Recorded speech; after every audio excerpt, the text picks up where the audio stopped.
Hello, it's your old pal PeaceLoveMusic with episode 11 of the DeOrganized Spotlight live broadcast coming to you in partnership with Bitcoin Live Decentralized Board Broadcasting, DeOrganized Media. And we have a great show for you today. We have artist VESA. So a couple of crypto artists. VESA's been working on projects across a bunch of crypto spaces for years. Recently releasing some work on Bitcoin, looking at ordinals distribution. And we also have Reece Swanepoel coming on, been producing some work through Gamma.io on stacks as well as ordinals, and comes from the Tezos and has released some stuff on the Tezos platform. I think they've both done stuff on ETH in the past. And we also have Don Ruiz from DotLocker to talk to us about on-chain identity and how that's going to coordinate with Web2 ID with through their DotLocker platform and application. So without further ado, I will bring on our guests. VESA, how are you today, VESA? I'm very good, Steve. It's really nice to see you, and I've been looking forward to this chat. So, we've got a couple of aces up our sleeves. I have some things that might help people see the world a little different, I'm hoping, and give some more power to this idea of decentralization, of why we're doing it, what it can potentially achieve, and what might be a little bit in front of us to try to solve, so that the next bull run is really going to help artists do super well and invite new people into the space. So that's what I have in mind right now. Awesome. I love that, man. And we've had some really interesting conversations. Looking forward to another one. And Don Ruiz from DotLocker. How are you, Don? Thank you for joining me. Yeah, thanks, Steve. It's a pleasure to be here. We've finally have the solution out to market. Been kind of locked in a dark room for the last year and a half. And starting to get out there now. So excited to talk about the solution and how we're bringing new users into the space and introducing them to explore different artists like the ones you have as guests today. Awesome. And I have my good friend, Reece Swanepoel. Swanepoel? How do you pronounce that name? No, I'm just kidding. How are you, Reece? I am splendid. I am in good company tonight, and I am enjoying myself, spending my time with the viewers. How are you, Peace? Are you excited? Man, I'm so excited. I'm super psyched. Some of this came together last minute. Some of it came together a little bit more planned out. Well, we do this specific spotlight space every 2 weeks. This was the flagship show. It was all we did as of a couple months ago. And then we started doing the morning show and all the other stuff. We have Big Kitty. We did a SIP special this morning, and yesterday's Landy show. And the day before that, we had Michael's AI show. So, man, you are growing insanely. It's insane how much just stuff we're producing on a regular basis. And I'm super psyched to be able to kind of get back to our original format. It's just, I always find this to be my favorite type of conversations, because it's, I interview differently. I don't do a whole bunch of homework, and I don't have pointed questions about your stuff. My guests you guys just talk about whatever you want to talk about, and I'll come up with questions based on whatever you have to say. But it's just this is my element, just having a conversation and chatting with my friends. It's kind just of talking. Yeah. Right on. So, you know what, Reece, since I brought you in last, I'm going to actually ask you first. What are you working on right now? So you have seen in the timeline, there has been some mention of emotions. It's a play on word with emotion. It is a play on word with machines. And the reason it is an acronym and not just the word is because each letter actually stands for something that describes what I'm trying to do. But I've only let the community peak so far. I've not shown too much, but I do have a bounty on Zero Authority just to get the word out there a little bit more. I think it already has 20 people who signed up for that, so that's very exciting. Other than that, this may You got 20 people that submitted for your bounty already? Yeah, dude, that's huge, right? That's wicked huge. It's actually second place to the highest ever, I think. Actually, I have to double check.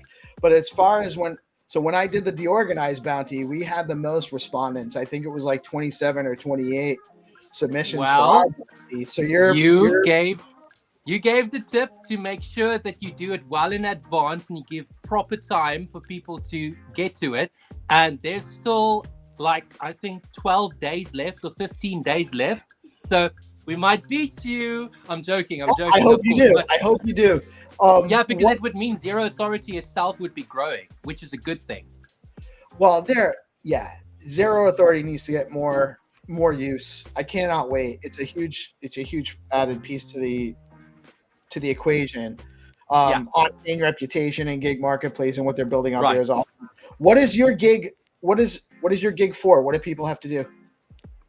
It's not about the correct, like getting into my brain and explaining what the letters of the acronym means.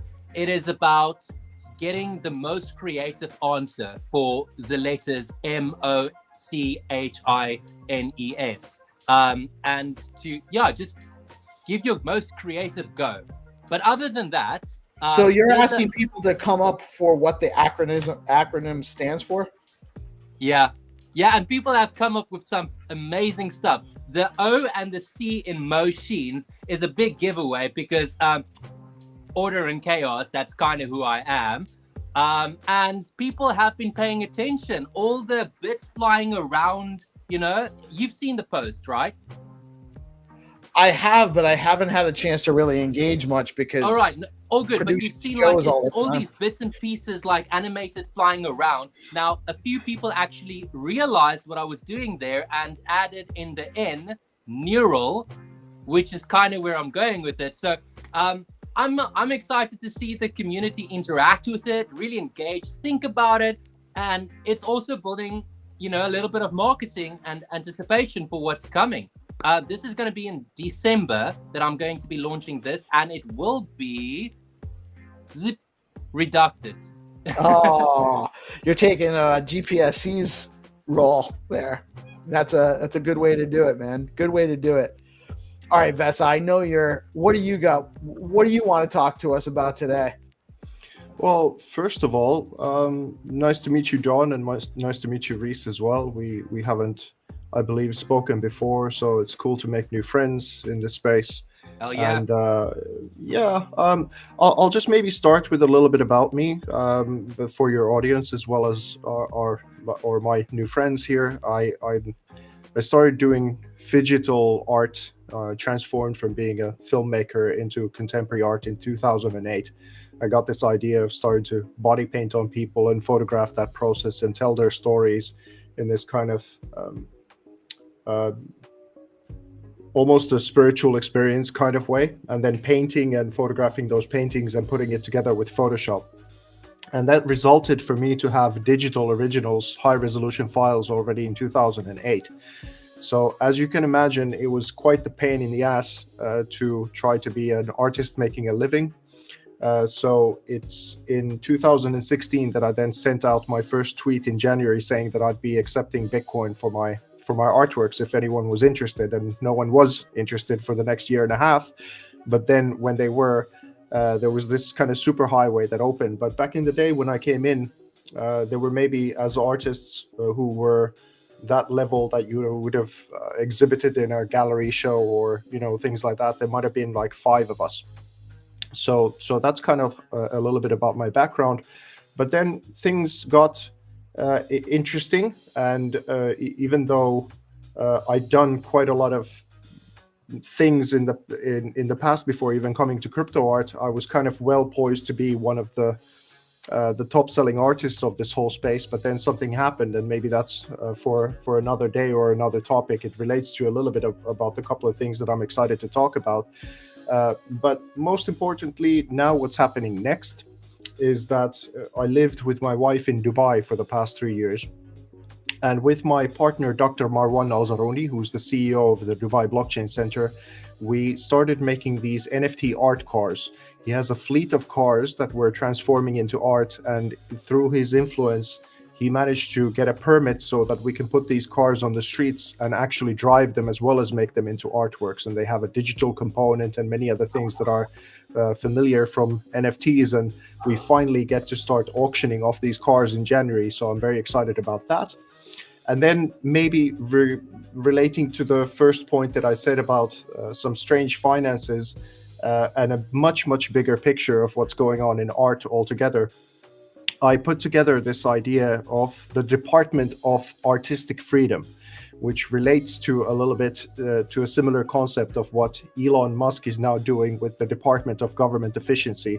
Because the picture is kind of like this, that for the past 100 years, we've had a sort of war in art toward conservative ideas and increasingly common sense ideas or any sense ideas, as per witnessed by the 6.2 million banana that was just sold, and all what happened with the super rare competition, which was pretty much the last straw for me in a couple of different ways.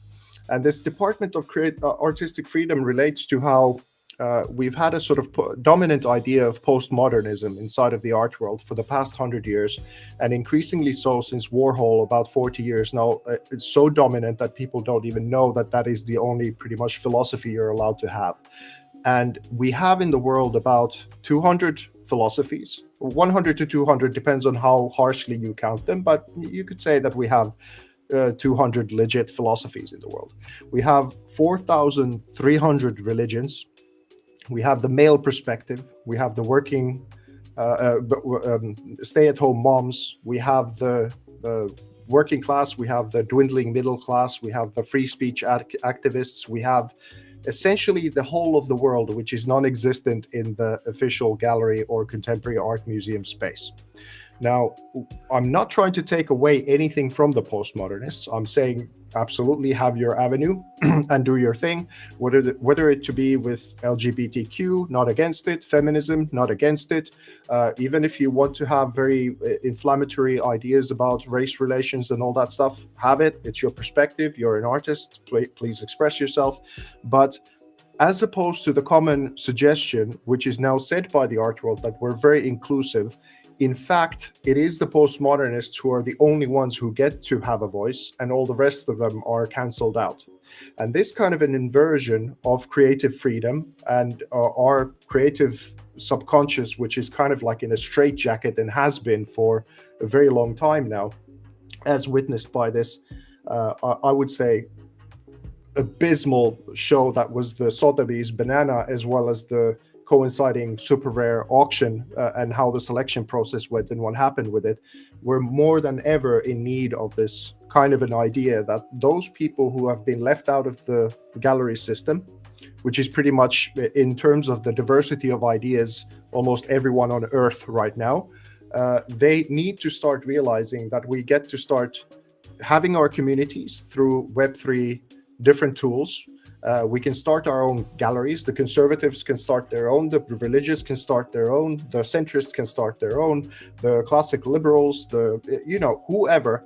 If you have an idea and you can find a community, and you've previously been disillusioned by the art world that you couldn't find a footing or a place in there, or you were for whatever reason excluded and it didn't make any sense to you, it might be that we have a philosophy problem.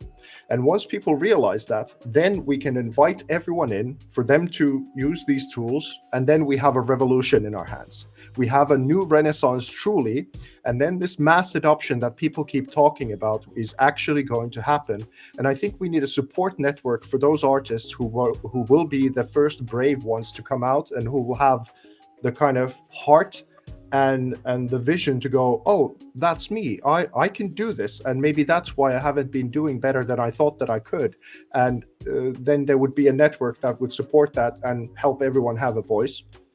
And it's important to say this, that everyone is welcome. The postmodernists, the everyone. But it has to be, even if you're a super fundamentalist Christian and you see the world this way and you want to dominate the whole thing, no, that's not going to happen. You get to have your say, you get to have your creative freedom, but you don't get to dominate. Much the same with everyone else who comes into this whole thing. And then this network could be something that would be super powerful, and everyone involved, if we get to liberate the whole of the art world, essentially, through these things, we not only liberate Web3, we're part of something profound. And right now, the Web3 has been, I'm sorry to say, a little bit of a disappointment, even though I've been here 7 years, and I'm not going anywhere, but it certainly needs a good kick up its ass in order for us to get out of this rut of where we still are. Yeah, there's everything you just said. I totally agree with what your fundamental basis is, which is that this. It's not just the art world that's afflicted by this, by the way, but you have an establishment authoritarian that's going to dictate what's acceptable, what's not acceptable, and especially in the art world, where it's really just all art is an expression from people. You know, if you're in a way that's communicating ideas. And we shouldn't be censoring ideas or only allowing certain people with approved ideas to have a voice. Everyone should have an opportunity to get their stuff out there. And that's actually the ethos behind Bitcoin and crypto and decentralized distributed networks and permissionless exchange, you know? So it does seem like the tools and the rails are being built out for this stuff, but we're still very early in that. I understand your frustration because we're really just starting to get to the real functionality development on crypto now. Oh, I would say, Steve, with all due respect, when I came in, when I was here in the early scene, we were 1,000 times more free. There was 1,000 times more diversity of ideas and execution and what you were allowed to say and what kind of excitement was in the air, because we could feel that this old regime was changing. And from there, it has increasingly or decreasingly gotten less and less free. And now with this banana stuff, if that's not demoralizing to amazing visionary artists in this space to see this kind of thing happening and the shiny new house or city on the hill like Super Rare and those kind of making these connections to, well, Sotheby's was founded in 1744. We had horse carriages back then, and in their mentality and what they're doing, they don't really understand what this whole thing is about, but they're happy to cash in. But through them, there are influences that are coming in that increasingly are actually shorting the future and longing the past. That's essentially what's been going on for a while now. And yes, it's frustrating for a multitude of different reasons. And I don't think it's going to stop unless if we start fighting. You're absolutely right. We do need to. There are people working on these processes and these solutions to this. Just a couple days ago, Good Kitty launched an album on a new platform that is being built called Gated. Gary Reiger from our community is building it out. That literally allows the artists to control the content, the distribution, the money, and really it will allow engagement in the community. It's just launched, you know, so the tools, it's not even all fully functional yet. We're still working on these things as a community yet. You know, the functionality just hasn't gotten there yet for it, but there are people working on it. But you're right, we have to remain vigilant. We can't just sit and wait for somebody else to do it, right? Because then it won't get done. That's why Ever since COVID, we've had this feeling of personal liberty getting compressed, and this kind of machine that is increasingly the world that some people are definitely being vocal about, and the orbit of Joe Rogan and all of those podcast voices that are the most popular in the world. It's incredible that the majority of the things that are represented in these podcasts that are heard by billions are not represented inside of our Web3 decentralized world. I mean, there was barely anyone who said that, you know, they voted for Trump. in this most polarizing election of all time, because most of the artists know that if they start to touch stuff that is outside of the paradigm of a certain kind of power narrative, or that, you know, they say something that is considered beyond the pale, which is increasingly thin that line, then not even here the most rebellious were kind of allowed to say anything.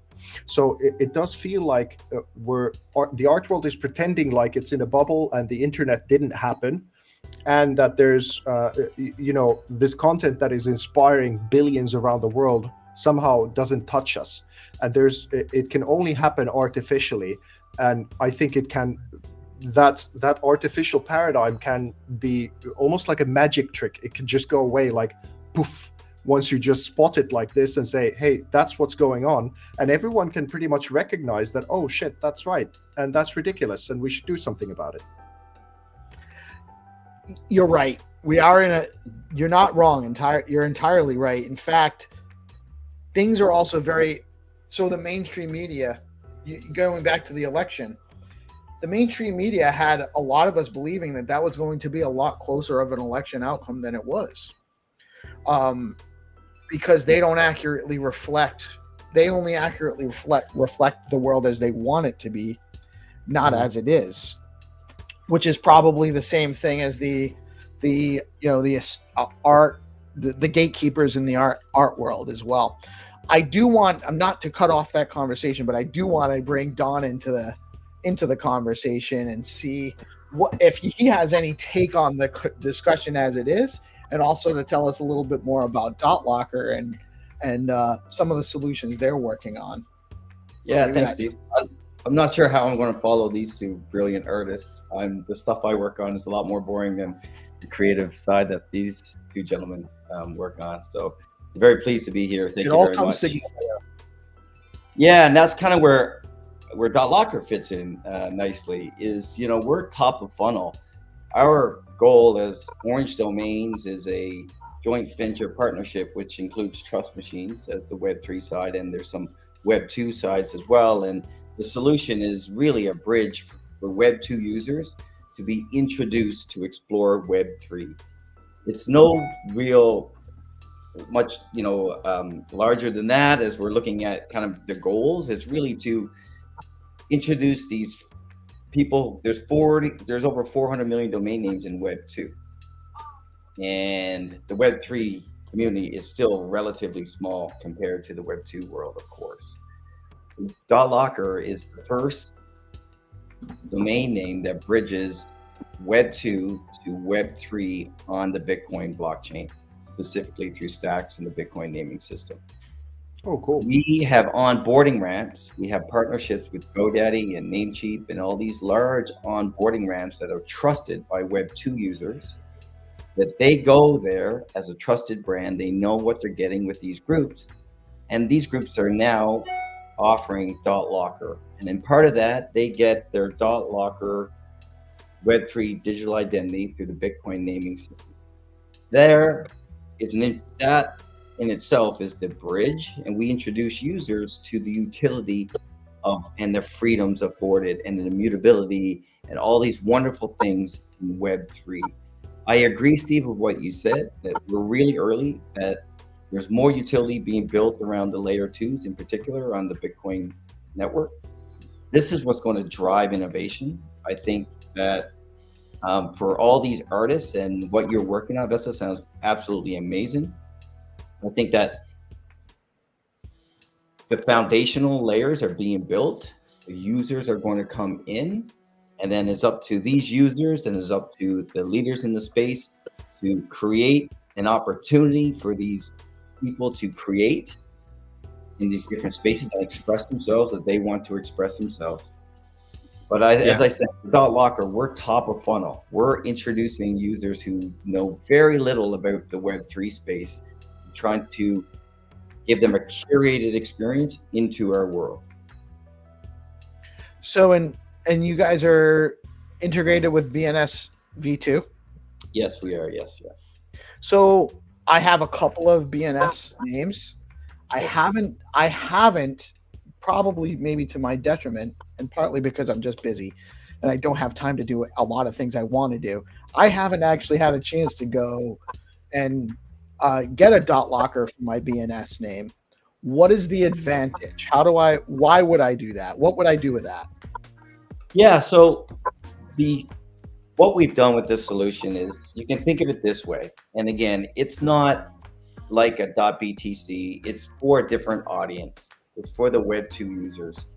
The analogy I use is that when you buy a domain name in the traditional world, which I bought my first domain name for $100 in 1997 through a fax machine at NetSol, and I waited 2 weeks and I got my confirmation letter, and then to set up my name servers took another 2 weeks. It was that long ago. And I feel like the Web3 today is like the late 1990s for Web2, especially around the domain space and the digital identity space. And so we don't know who all the winners and losers are going to be. We're not sure where this is actually going to take us, but we do know that there's a lot of money being spent, a lot of innovation, a lot of excitement, a lot of energy. What we're trying to do with .lock, and the reason is we're trying to bridge that gap, as I mentioned before. So the analogy that I use is that you can go get a domain name, and without anything to do, you can set up a website, you can set up email, you can sell art to it, you can do all kinds of creative things in the Web 2 space. Once you get your .locker domain name at a trusted third party, you can then you will then be minted your NFT, your Web3 digital identity through the Bitcoin naming system. And I call that, well, the domain name is the car. And that car can take you to many places, and it can go to shopping malls, and it can go to libraries, and it can go to highways, and it can take you all over the place. Once you get that domain name, we're going to give you a bike. And that bike is the Web3 digital identity. And that's going to allow you to explore these new worlds, these new paths, the new bike parks. It can take you to the tops of mountains. It's going to take you on beaches, any place that your car can't go. That's your bike. And so with .locker, you have both, and that's the bridge today. Eventually, maybe everybody does end up on Web3 down the road. We're not sure. But today, there needs to be bridges built to get these people over that threshold, allow them to explore the wonderful world that we are familiar with, that they want to try to get into, but have no idea how to do it. So we have a very curated experience to allow them to get their first wallet, to get their first NFT, maybe make some transactions. They can explore Gamma. They can do all kinds of things within the Stacks ecosystem today using their .locker name. Very cool. So I do think that eventually everyone's going to be on Web3, they won't know the difference, right? That most users won't know the difference between Web2 and Web3.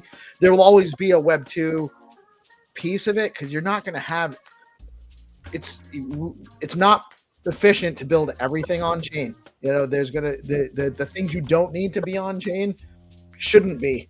They really shouldn't be. That just bogs don't force it. Right. Yeah. So, which is one of the things Zero Authority is working on now with the bounties. There's a little bit of friction in the process of submitting your bounty, where it should be a lot easier to submit your bounty, but they built it with the idea of having the whole thing on chain. And they're realizing now that they got to balance some of the give and take. Some stuff does not need to be on chain. It doesn't need to be Web3 functionality for the Web3 piece to work for the user end. Exactly. And so that sounds kind of like what .locker is really working on is the connection between the two.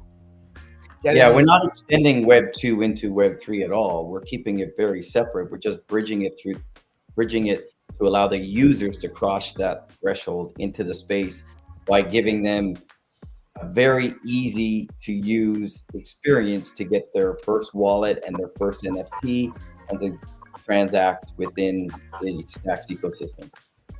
Cool. And that's what's going to, so there's two things that are going to bring mass adoption. Number one, artists are going to bring the community. Art and entertainment is what's going to bring people. So, huge shout out to VESA and Reece. Both of you guys have been artists in the crypto space for a long time, producing content before we're really ready for it, before we're really ready to utilize it like we're going to be able to.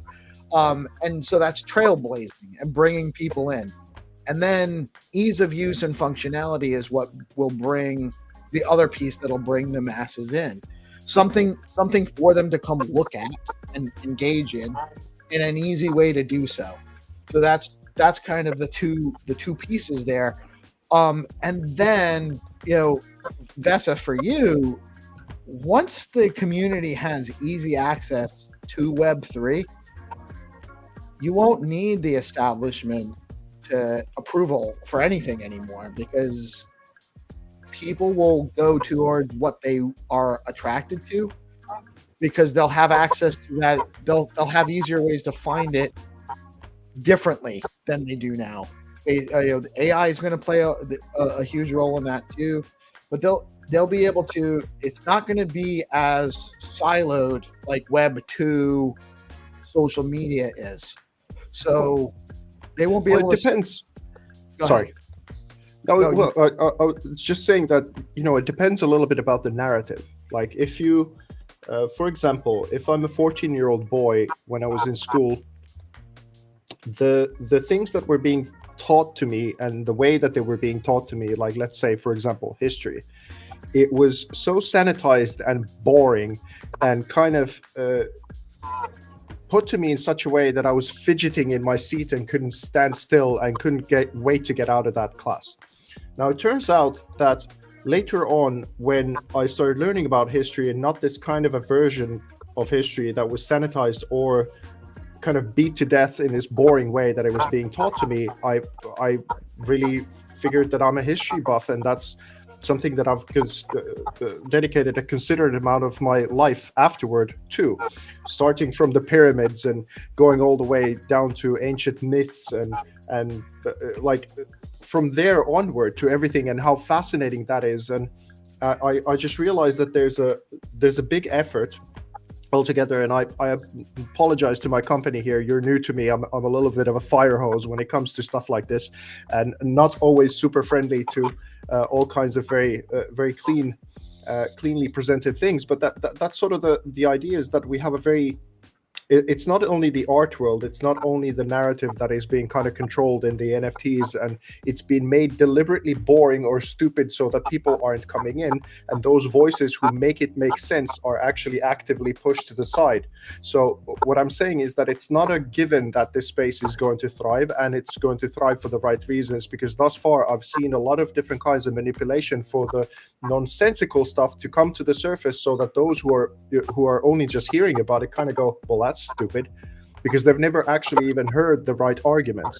And we have a little bit of a problem with our history altogether, like that we have some distortions and things that are left out and whatever. And if you can't make sense of your past, it's very difficult for you to build your future and even be kind of present, because you're a little bit rootless. And I think this is what I've taken upon for myself as a bit of a mission, because I was here almost before anyone else, and I remember it in very well what it was here, like just what feels like a bat of an eyelid ago. Then I can't help but to be vocal about it. And they've already kind of canceled me from a bunch of different things and not included me and whatever. And they've done that because I stood for the actual thing that this space is about. Then it's kind of natural for me to go like, well, you can't shut me up, because I know what this is, and you're not doing it for the reasons of this space. You're doing it to its detriment. And I think if I'm loud enough and keep saying it and keep making sense to those who are kind of like really interested, as well as potentially brave to do something about it, then that courage is contagious.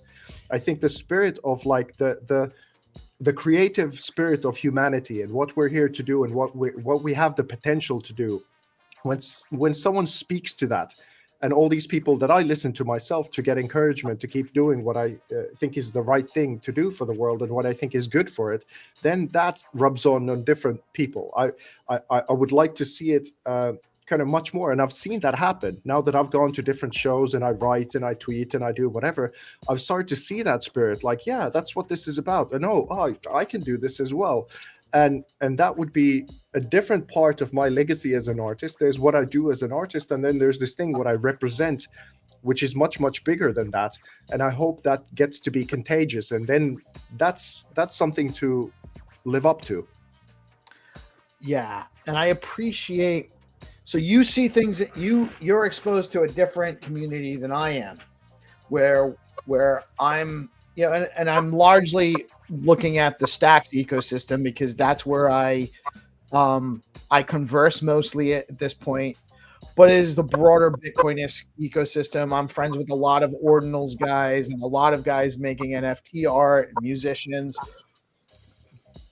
What I'm finding amongst the builders in this space, the people that are building out projects and applications, is that they are doing so with an eye towards facilitating what you want to see, the same vision that you're after, with more inclusion, but inclusion based on capacity and opportunity to engage and produce and retain the a lot of people working on options for creators to retain control of the value they create, which is a huge part of the problem in the real world. And capacity to actually open communication. Censorship in general is a huge problem right now.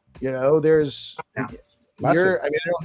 I don't have to tell you, you're in Europe, so there's I'm thinking about coming to an asylum as an asylum seeker to the US right now. It's turning out to be pretty bad over here, not gonna lie. Well, and that's, to be honest with you, while I know a lot of, and I voted for him as well, even though my state, it didn't matter because we're super blue. But I'm not a huge 100% Trump supporter. I see him as a something different to the establishment, which a lot of people maybe don't. But I'm still a little concerned about his flexing muscles about using the military to do mass deportations of illegal immigrants and stuff, because I don't think that that's the right way to look at things either. In a free and open society, decentralized world, one of the important things I think would be that the free movement of people, and people are by their nature economically viable and economically generative. So more people means more economic capacity if they're allowed to actually exist in a productive status without having this illegal label and all that stuff. I'm not so sure that the people we have in place are going to open everything up like some people are. I have a grain of salt mentality. I'm not expecting everything to just all of a sudden manifest into beauty. We have a lot of work to do still to build out our space, to build it out with an eye towards making sure that it is inclusive and open and permissionless and borderless and trustless and all of those things that Web3 are bringing. But I am very, very encouraged by the spirit of the people that I'm meeting that are building and producing in the space, because most of them see things the same way. They want empowered individuals, but they also appreciate that they need to work with other people to build out what they want to see built out, which is how it's supposed to be in a consensual, open market economy. So I do see things, nothing is a given. Nothing is given that this is going to go. It's all still an experiment until we actually get it all built out. But I do think that we're going to be able to, I'm very optimistic about the future of crypto, Bitcoin, Stacks, and other L2s around, L2s and meta protocols around Bitcoin, and even other crypto chains being able to facilitate some of the things we're looking at. But I appreciate your position. You've been up against a monolith for a long time. 16 years now, and it's increasingly obvious, and it's coming to the surface. And not to take over your show, but with all due respect, but I'm really curious about Reece, as in that, have you had any kind of similar experiences, or how do you see this kind of a thing with around art, if it's okay to ask? Always. Thank you. Yeah. I have my own thoughts about postmodernism as well, where this whole thing started.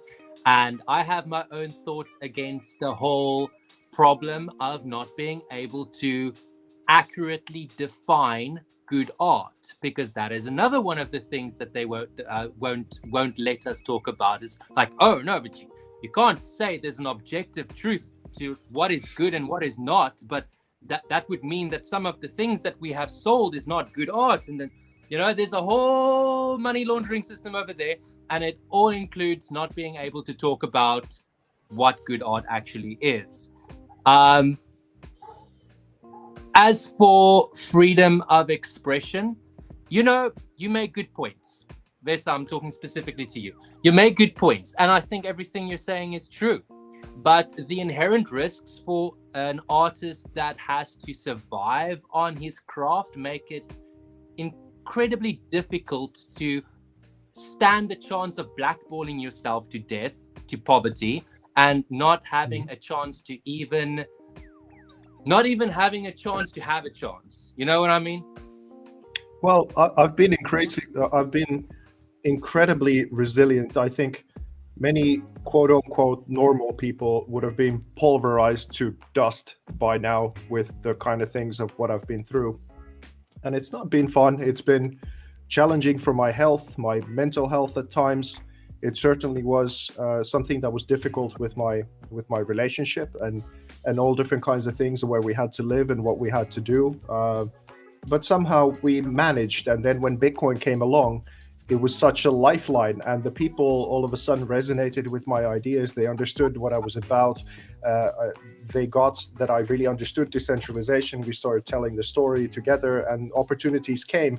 And I didn't do super well, like up until, but I do think, and this might sound really crazy to people, but I think my perception and speaking out about things has cost me north of about $40-50 million thus far. I'm not super poor, but I'm not comfortable either. I did okay, but there's still, what I do have is a network of people who actually really support what I do, understand what I'm talking about, and they're doing well, and they're doing in their own things, and they provide me with opportunities. So even though I'm so vocal about this right now, which just, if I had no network whatsoever and only my online presence or something like that, I'd be absolutely terrified to say anything. But because I have a little bit of network and just realized that I've got nothing to lose, because these people are never going to include me anyway. I've given them all the opportunity in the world to do the right thing, and that's never going to happen. So I might as well just actually start to find my tribe, inspire others, and say that, oh, by the way, it might be difficult, but you get to be yourself. You get to be a free artist and a free person, and you get to do your real contribution to the world. Because the more increasingly you let go of something that is truly you in order to serve something that doesn't have your benefit in mind, and it's not benefiting you, then you can find your tribe, and increasingly you become something that you didn't want to be to begin with, and then that defeats the whole purpose. So this is why I'm hoping that we will start to find the real authentic community, and we get to start propping each other up and inspire each other to be better and do the thing what you wanted to do. And then I think it's useful. Awesome.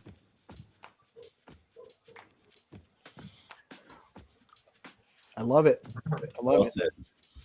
Yeah, well said. Very well said. And VESA, I consider you a friend. We've only had a handful of conversations over the last few months, but I do consider you a friend, and I think I love your perspective on things. I really do. And same thing with you, Reece. Obviously, I consider you a good friend, and I think that you both bring a unique representation of what it's like to be an artist in the space right now. So I guess what is it that you two think you need to see more of out of the crypto community and out of the what do you need to see develop more, or what are you looking for that would make you more optimistic about the future?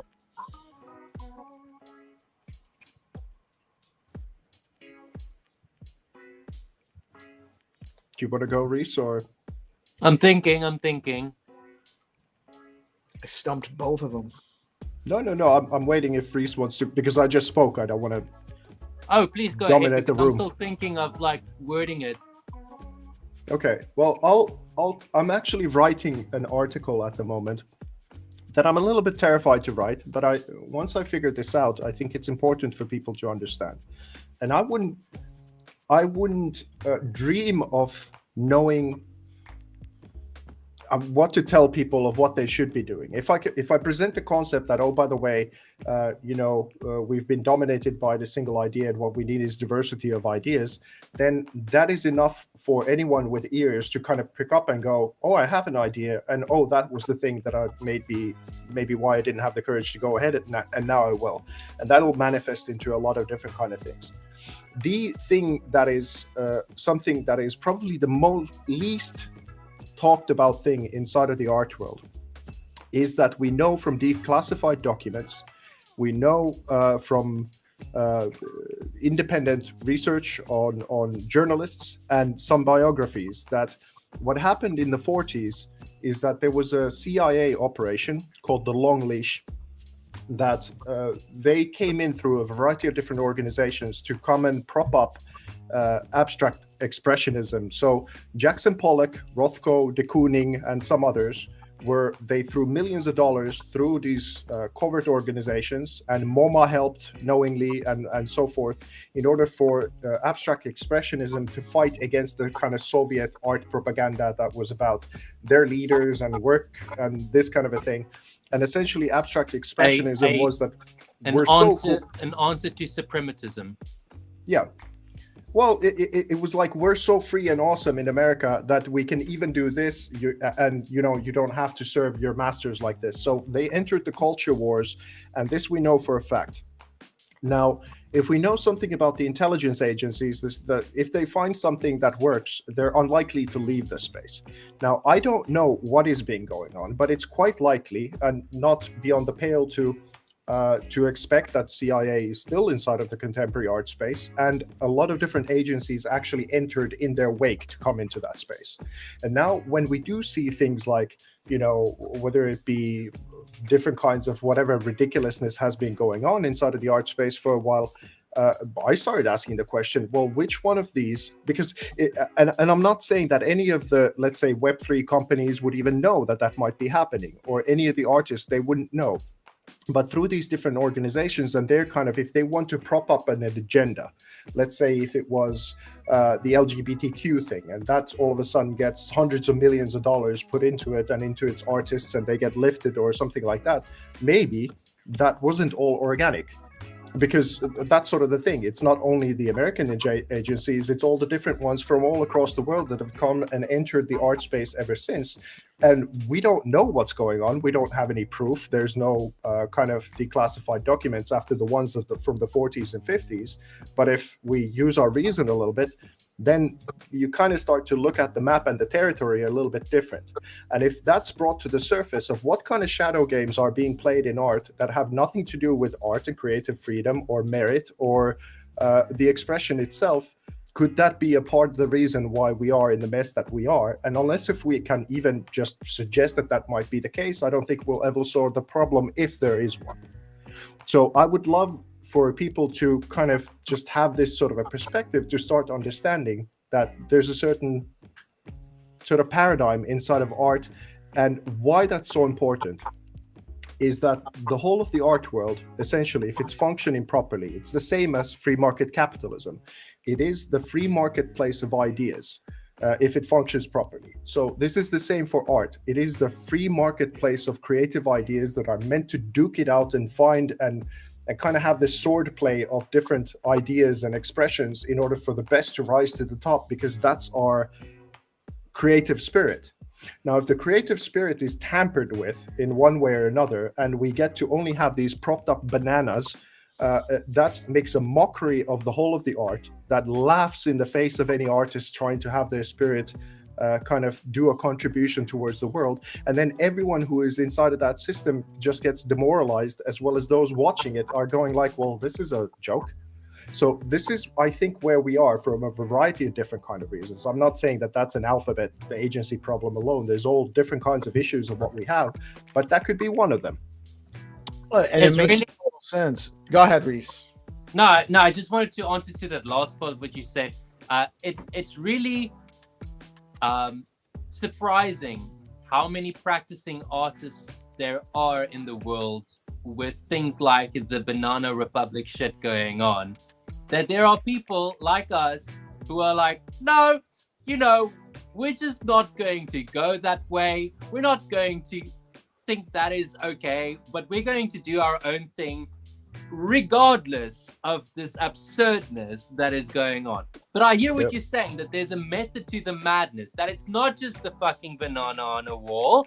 There was an idea behind it that has been long planned, and there's no way to disprove it, like you say, because the CIA did do that shit back in the 40s, and if it worked, then why would they stop?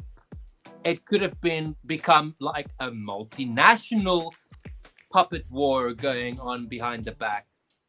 I'm speaking freely now, yes. So if I get assassinated, guys know it's because of this. But just blame me. The fact that you're still alive is a good sign to me. No, lost my point. Sorry. Please, let's continue. Don, I don't hear you. Yeah, sorry, I apologize. I had myself on mute there. I have a question for you both, and Steve, you as well. How are you reaching these artists today? How are you reaching these like-minded people? How are you working with them and growing this community of artists today, particularly into the Web3 world? I would like to go first on this one. There are certain trash artworks that get made, and again, I'm a proponent, and I am proud to be a proponent to believe that there is actually something as quality as merit in art, and that trash art is still art, but it's terrible art. So to answer your question, right? Let me make it comfortable. If you see an artist that is doing zero thought behind the idea, zero story, zero emotion, zero reaction to the artwork, it's literally just something for something's sake and it's not even good, then you're probably not going to have an in-depth conversation with that person. So it's a type of organic connection, because I can look at art by VESA and I can see that there is story, there is idea, there is emotion, there's layers to it, and this is the person who can actually think about what they're doing, and that's why someone like me would be naturally more drawn to that. It's not, you know what I mean? It's a type of beacon of I can communicate and I'm willing to, while I would not want to have a conversation with the person who I can't even remember his name, that stuck the banana to the wall, because I wouldn't think I'd have a productive conversation with that person at all. Well, it's just the perspective on that is that I think you can do mental gymnastics and masturbation to no end with that banana and say that it's a comment on this and that, and it's our vanity piece and showing this about society or whatever. But it's 1917 that Duchamp, with this artist further that's cover where it name, went wrong. He brought this. It's called the fountain. So he brought this.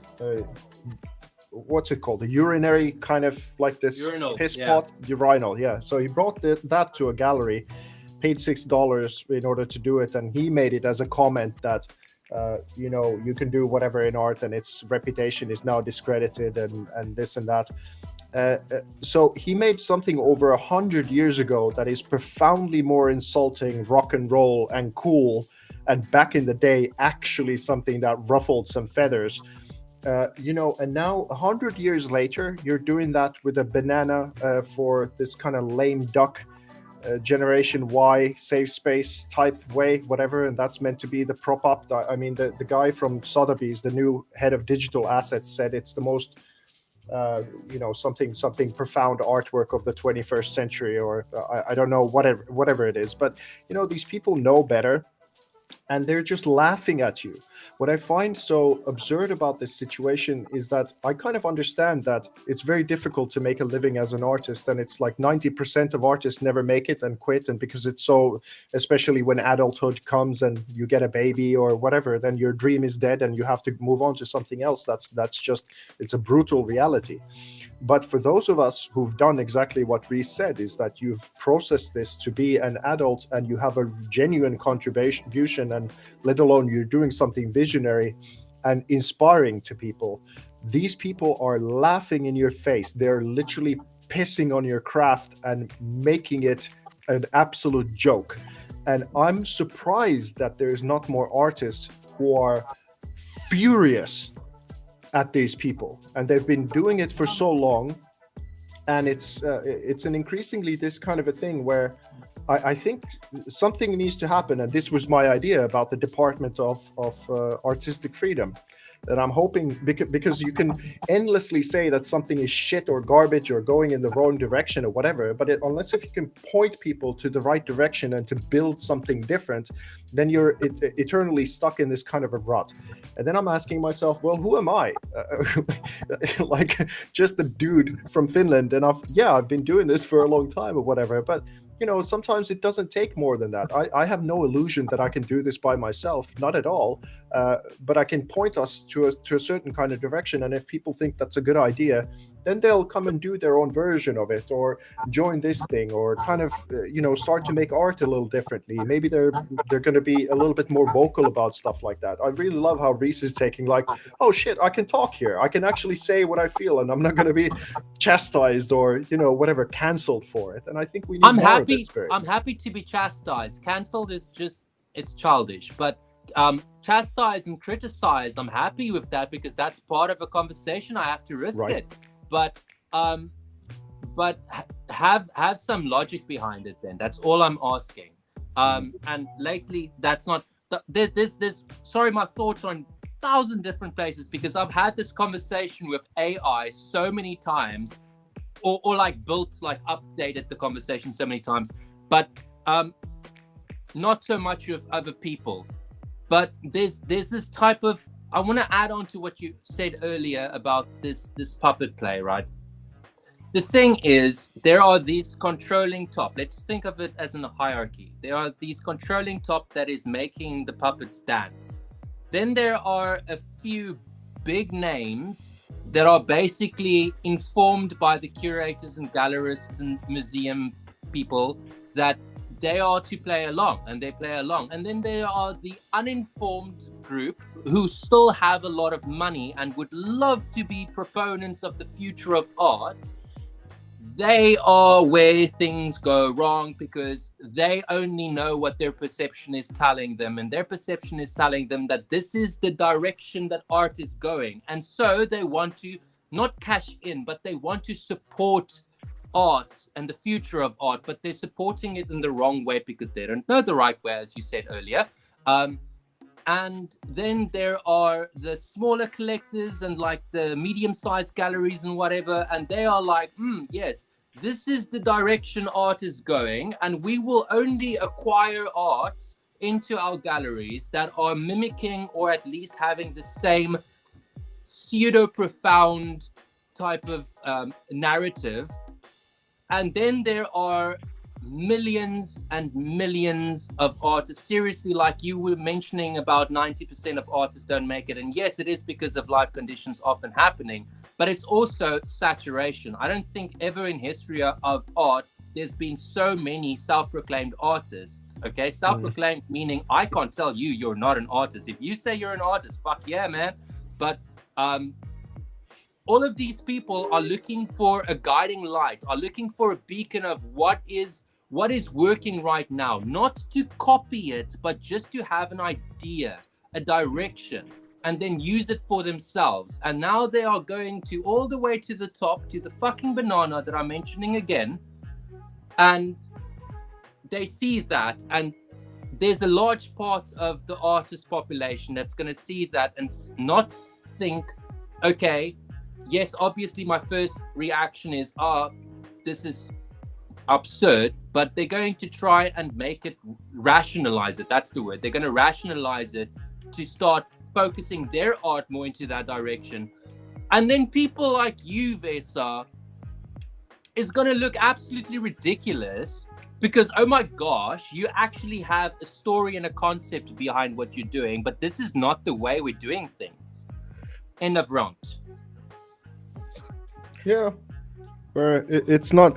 There's something maybe to bring up again from the future of one of the ways that I thought it was important to do something. When I heard of Brittany Kaiser earlier, the Cambridge Analytica whistleblower, she's notorious in our space now for data activism and data ownership and actually influencing legislation and a big mover in our space in many different ways. And we started this project with her some time ago where she flew to Finland with her family, and we started recording her in all different kinds of scenes and settings that are about data ownership and her story as a data activist, and then kind of making that into motion NFT art and virtual reality environments and those kinds of things.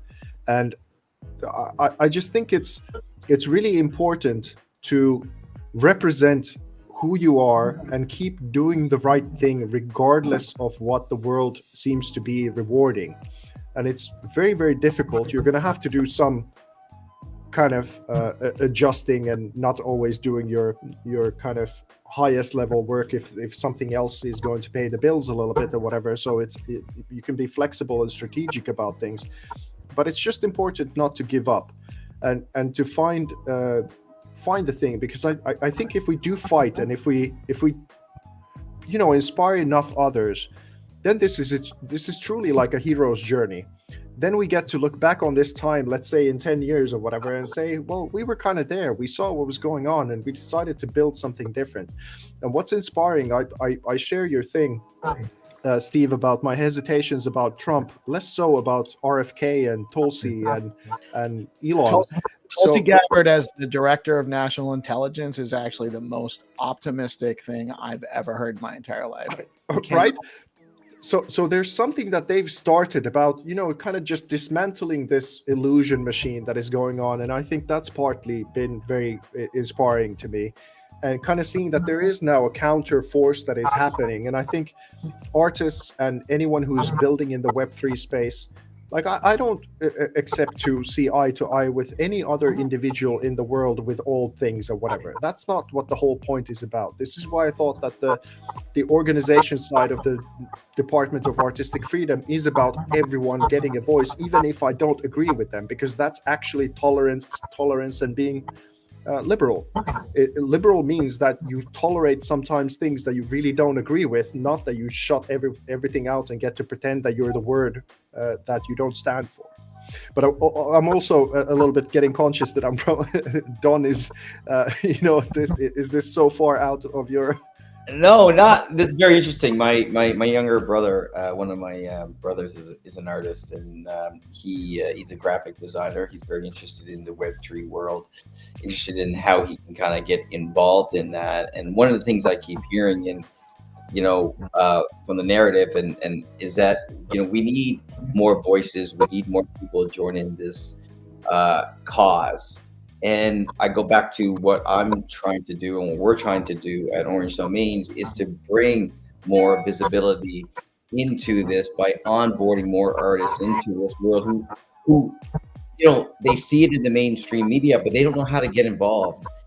Can you imagine if end users and to display their art in their dot locker, for example, and that's part of the connotation, that's part of the user profile that we're going after, well, to use their dot locker associated with their wallet where they can display all of their art and their collectibles and stuff,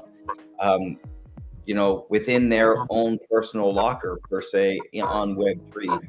So this is kind of, it goes part and part to what we are doing. We're just doing it at the top of the funnel to try to get more like-minded people and opposing views as well, just into this space so that we can grow those things that you're talking about, right? And find our tribes and find these different things. But we don't have enough mass there yet, in our opinion. I mean, everybody is still on the Web 2 side, and I say everybody. There is a group on the Web 3, but it's not growing the way we need it to grow. But part is because we don't have all of the tools built yet, and this is all, we're still very early.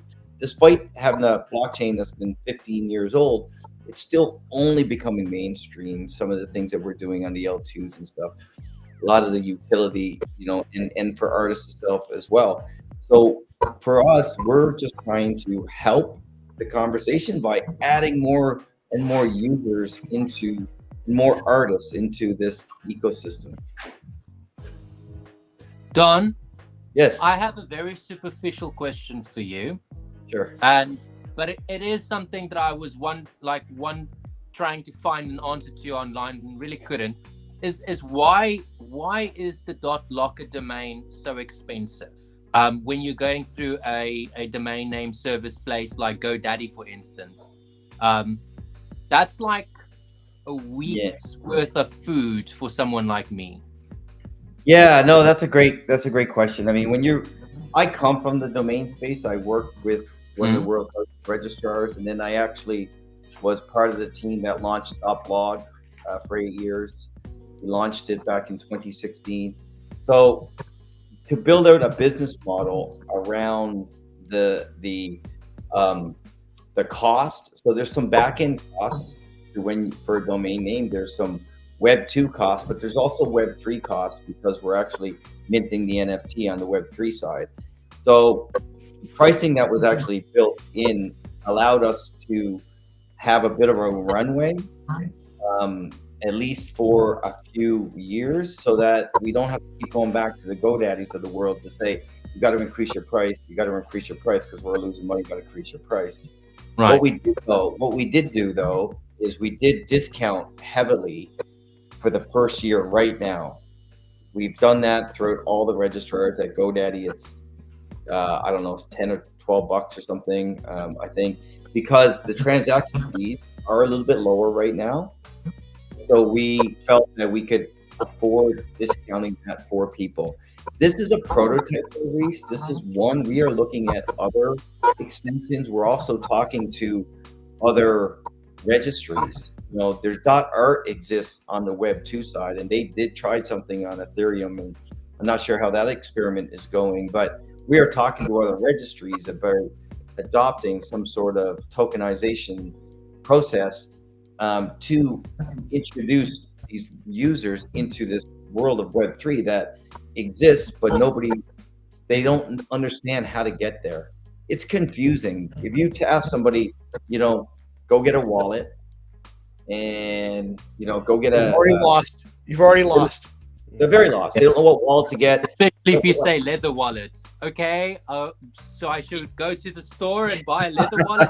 Yeah, go get my leather wallet, right? But then there's experts and MetaMask and Phantom and OKX, and it's very confusing out there. We're trying to demystify that. We're trying. We certainly, with our solution as a prototype again, is to remove all the complexity. We don't mention the word blockchain. We don't mention any technical terms. It's kind of, hey, this is Web 3. This is kind of some really cool, amazing things.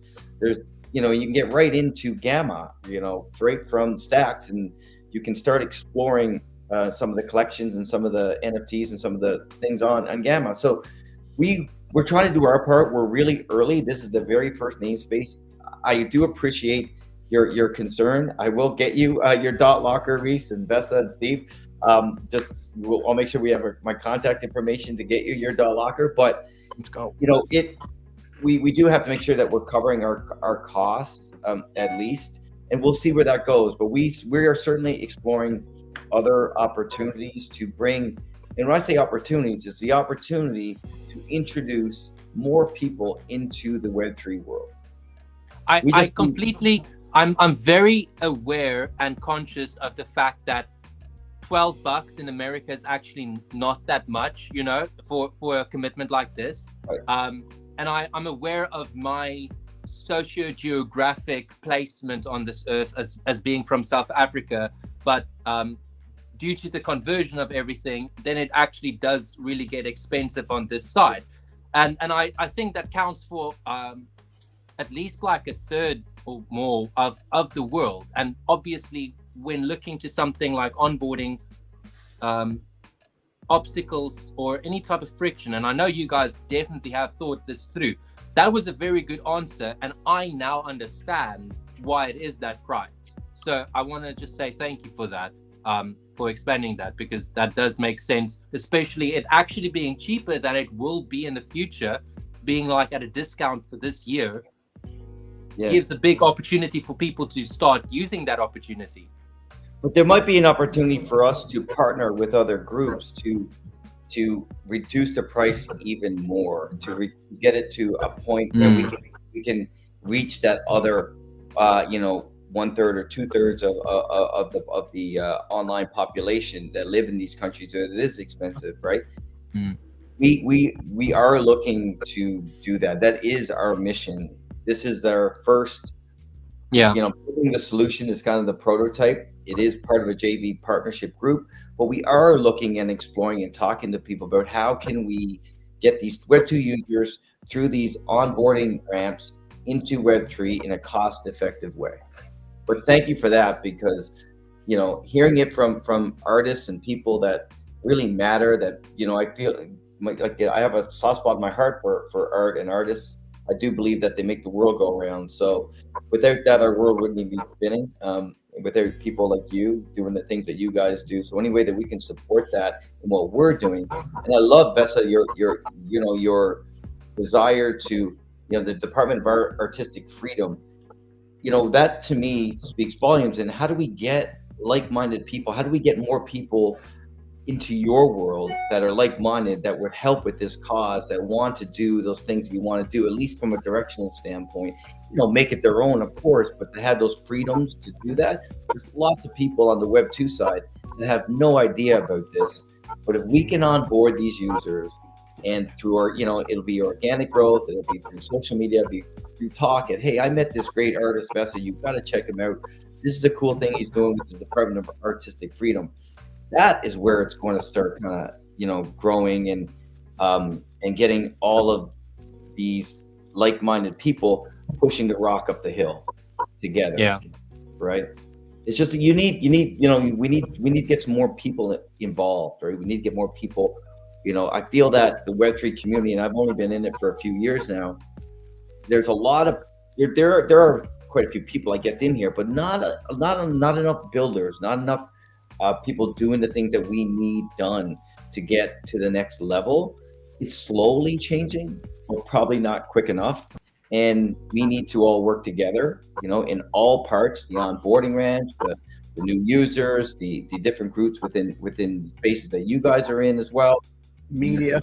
The marketplaces, the media, absolutely. The media, the education is probably the biggest piece, to be totally honest with you, Steve. And I apologize, I haven't nailed on that yet. I was thinking about that when we first introduced the podcast, how important these are, how, even if we're just reaching one new or two new or five new people, the education piece right now for Web3 and what it is. And I do believe that reducing the amount of technical jargon around what it is, people don't have to really understand it or know, they just have to use it.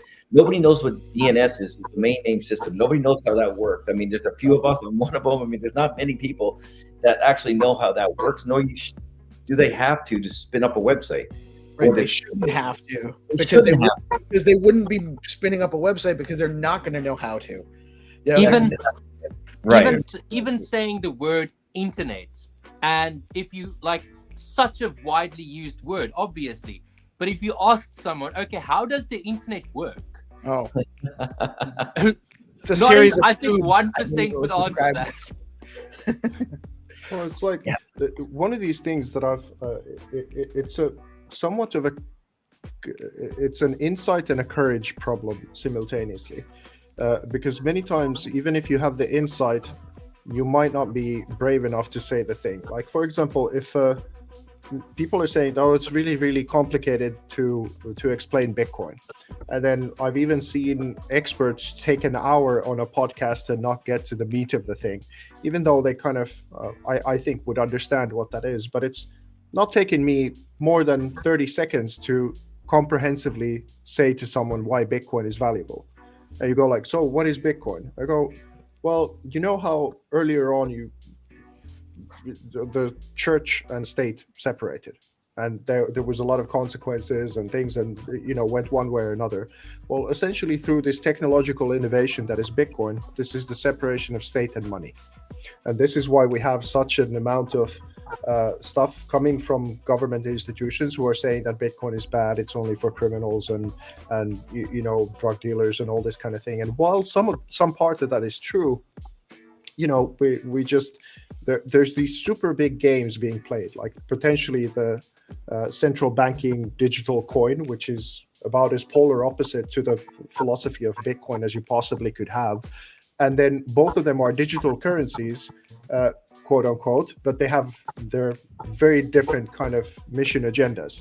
But if you just understand fundamentally, that there's something that has been centrally controlled for a very long time, that is the power of most states in the world, and then now there's a new direction that is happening, and it's a technological innovation, and we don't know where the chips are going to land or what's going to happen.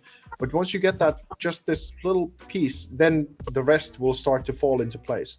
And then, because when I came in first, when a friend of mine introduced me to this space, he just directed me to Andreas Antonopoulos and gave me a couple of his podcasts or talks, and that guy, there's zero fat on his speeches. And if you think that I'm direct, you've got another thing coming if you start to listen to Andreas.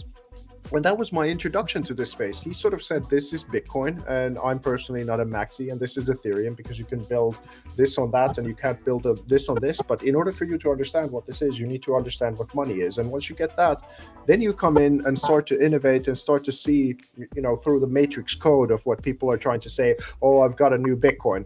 And you get to just go, do you now? But, you don't have to maybe use endless amounts of time with endless amounts of bullshit.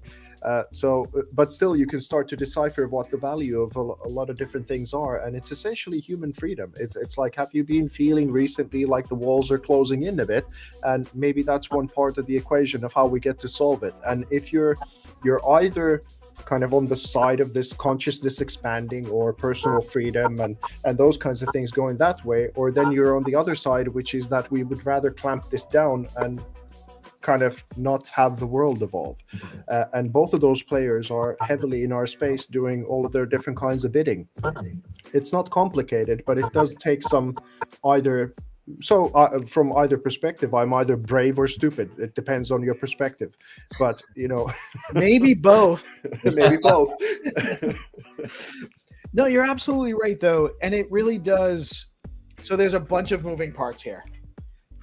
I think we're on to something. I do think we're heading in a trajectory that is going to be, it's not going to be utopia. It's never going to be perfect, but it's going to be more balanced towards what we see and what we want it to be versus where we're coming from, I believe.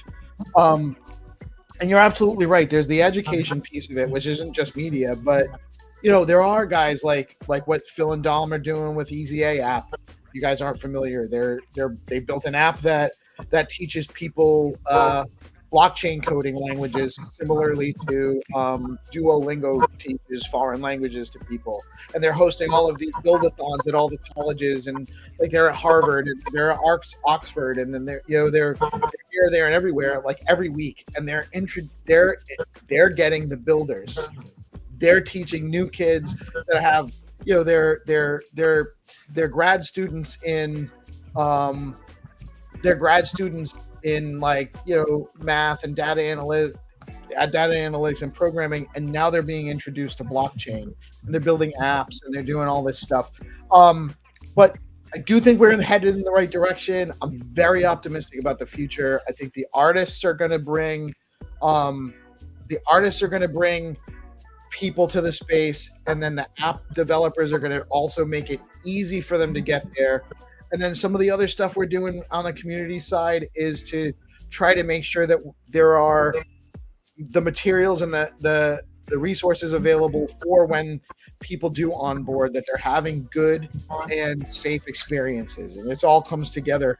And we're still very early. We're just getting institutional adoption in the space. We really are very, very early, and I know we need to go faster, or it would be nice if it was closer to where we want it to be. But I am very encouraged. I want to be respectful of everybody's time. I know Don has to go soon. I want to give everyone a chance to say a last word before we wrap up. So Don, I'll let you go first. Yeah, thanks. Again, it was a pleasure meeting you all and being part of this discussion. I think it's very intriguing. I'm so excited about where we are as a community and as a group with Web3 and where it's headed, even though we don't exactly know where we're going to end up.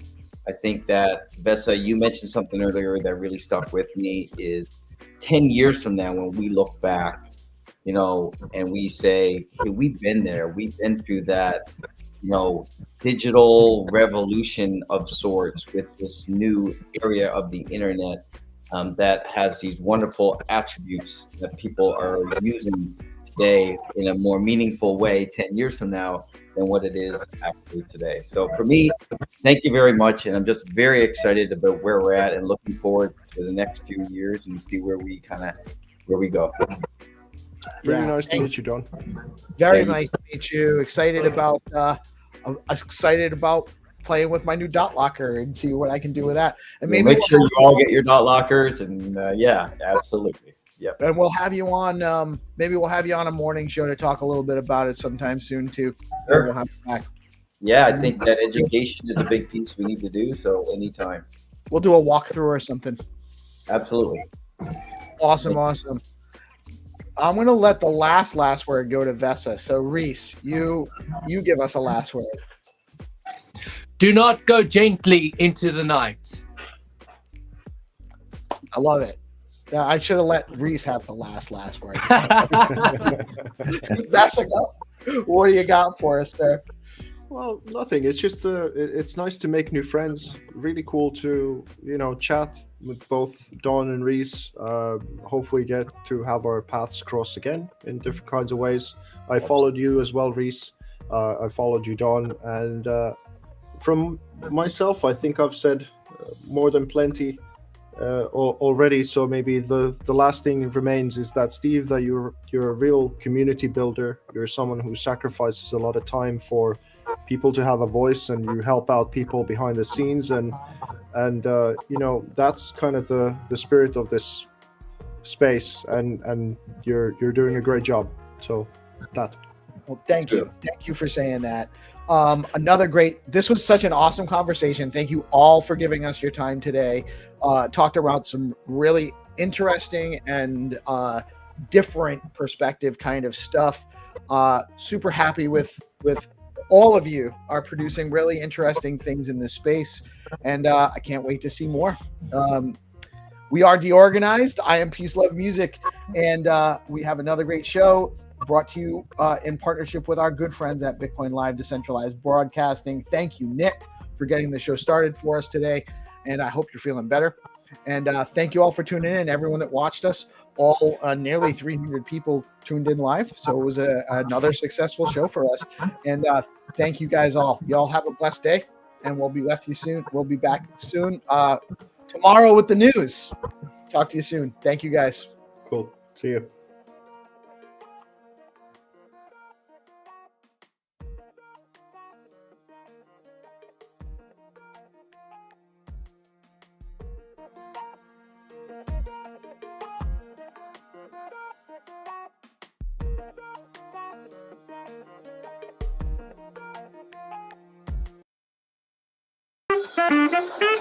Thank you.